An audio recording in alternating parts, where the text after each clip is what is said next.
While global leaders and business leaders are gathering in Davos, we are trying to cut out the noise, and my team of Pangea Risk is in London at the moment to launch Insight 2026 that specifically looks for opportunities in emerging and frontier markets. Now, Insight 2026 is our annual publication, a flagship special report that looks at opportunities in emerging and frontier markets. And there are quite a few opportunities, just if you know where to look.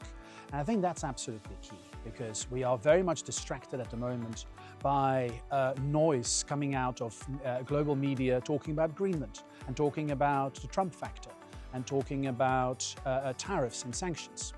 But in fact, if you look at many of the countries in Africa, in Asia, in the Middle East, there are phenomenal opportunities. And I'm going to name a few that I want to share with you.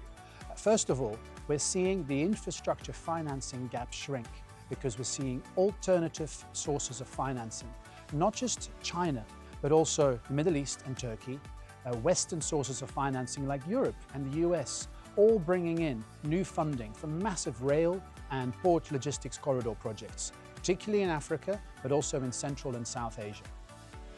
A second opportunity that we're looking at is many of the key emerging markets around the world have over the past few years drastically imposed subsidy cuts, listened to the IMF by engaging in structural reforms.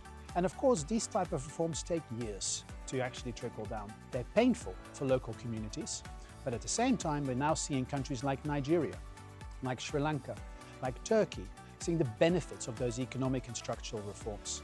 And that means that many of these countries now are able to go back to debt markets. And that's a great thing for their fiscal footing and also to be able to finance some of these large infrastructure projects I was talking about. And another key opportunity I wanted to mention is that as we are seeing the West in particular cut development financing and climate financing, we're seeing alternative sources of financing, particularly from the Middle East and Asia, trying to compete with those traditional financiers like the US, Europe, Norway, etc.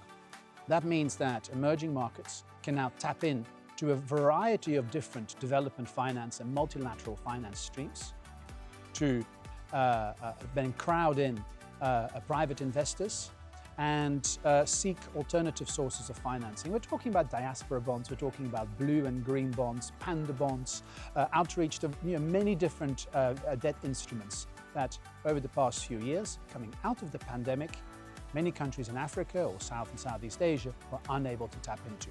And I think that's really, really important and very optimistic for emerging and frontier markets across the world.